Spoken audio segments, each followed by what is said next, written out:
नमस्कार। उत्तराखंड की तमाम खबरों के साथ मैं हूं आपके साथ अभिषेक भट्टाचार्य। इस वक्त की पहली अपडेट आपको देहरादून से बता रहे हैं। आपको बता दें कि अब रोपवे प्रोजेक्ट को लेकर मुख्यमंत्री पुष्कर सिंह धामी ने प्रधानमंत्री मोदी से अनुरोध किया है। रोपवे प्रोजेक्ट को राज्य सरकार को देने का अनुरोध किया गया है। केदारनाथ, हेमकुंड साहिब और नैनीताल में रोपवे प्रोजेक्ट जिसको राज्य सरकार को दिए जाने की मांग की गई है। 3 परियोजनाओं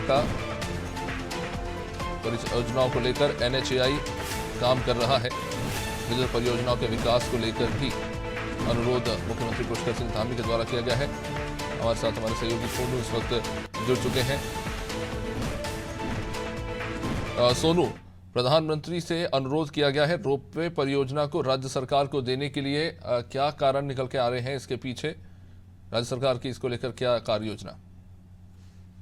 देखिए अभिषेक, जिस तरह से लगातार मुख्यमंत्री सार्वजनिक मंचों से इस बात को बयान कर रहे हैं कि उत्तराखंड को देश के अन्य राज्यों में अग्रणी राज्य बनाना है, उत्तराखंड का चहुमुखी विकास करना है और इसी को ध्यान में रखते हुए संकल्प को साकार करने के उद्देश्य से जब भी उत्तराखंड के मुख्यमंत्री पुष्कर सिंह धामी प्रधानमंत्री नरेंद्र मोदी से मुलाकात करते हैं तो जो उत्तराखंड की ऐसी विकास की परियोजना है जिसमें केंद्र का सहयोग की आवश्यकता होती है, ऐसी परियोजनाओं को धरातल पर कम से कम समय में कैसे उतारा जा सकता है, इसके लिए प्रयास करते हैं। और एक बार फिर प्रधानमंत्री से मुलाकात के दौरान उत्तराखंड के मुख्यमंत्री पुष्कर सिंह धामी ने विशेष तौर पर रोपवे परियोजनाओं को, जिनमें अगर हम उत्तराखंड की रोपवे परियोजनाओं की बात करें तो एक जो रुद्रप्रयाग क्षेत्र की सोनप्रयाग से गौरीकुंड यानी केदारनाथ क्षेत्र का है, इसके अलावा चमोली जनपद का गोविंद घाट से हेमकुंड साहिब तक जो कि सिखों का पवित्र धार्मिक स्थल है, इसके अलावा जो काठगोदाम नैनीताल की अगर हम बात करें जो कि पर्यटन नगरी कहलाता है, सरोवर नगरी कहलाता है, काठगोदाम से नैनीताल वाला जो रोपवे है इसके विकास की योजना को का संचालन अभी फिलहाल जो है वो NHAI कर रहा है और इसको हस्तांतरित करने का प्रधानमंत्री से मुख्यमंत्री ने अनुरोध किया।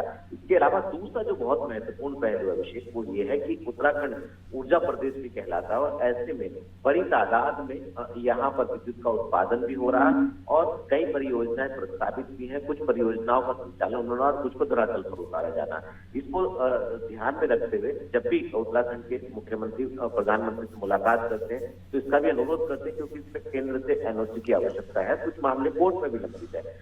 2123 मेगावाट की क्षमता के तकरीबन 21 जल विद्युत परियोजनाएं हैं जिनको धरातल पर उतारा जाना है। इसको भी कैसे कम से कम समय में इसको धरातल पर उतारा जा सकता है, इसका अनुरोध किया है। और इसके अलावा कई ऐसे उत्तराखंड के विकास से जुड़े जो विकास के जो पहलू हैं वो खास तौर पे एयर कनेक्टिविटी, क्योंकि आपदा और वर्षा के दौरान जो है कहीं ना कहीं एयर कनेक्टिविटी एक मील का पत्थर साबित होता है। तो ऐसे में एक तरफ सरकार जहां ड्रोन पॉलिसी को अस्तित्व में लाने के बाद उसको आगे बढ़ाने पर प्रयास कर रही है, दूसरी तरफ केंद्र का जो नागरिक उड्डयन विभाग है उससे कुछ अनुमति की आवश्यकताएं हैं। तो कहीं ना कहीं जो हवाई कनेक्टिविटी है उसका जो दायरा है, उसका जो नेटवर्क है उसको और बढ़ाए जाने पर भी केंद्र के सहयोग से प्रयास किए जा रहे हैं। उम्मीदें की जा रही है कि प्रधानमंत्री से मुलाकात के दौरान उत्तराखंड के तमाम विकास के मुद्दों पर जो तकरीबन 1.5 घंटे तक उत्तराखंड के मुख्यमंत्री पुष्कर सिंह धामी की चर्चा हुई है, ये सकारात्मक चर्चा जल्दी धरातल पर उतरती हुई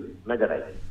निश्चित रूप से सोनू बने रहिए आप हमारे साथ। तो रोपवे प्रोजेक्ट को लेकर मुख्यमंत्री ने प्रधानमंत्री से अनुरोध किया है। फिलहाल तो NHAI ये पूरा प्रोजेक्ट देख रहा है, लेकिन अब राज्य सरकार ने इसे हस्तांतरित करने की मांग की है केंद्र सरकार से।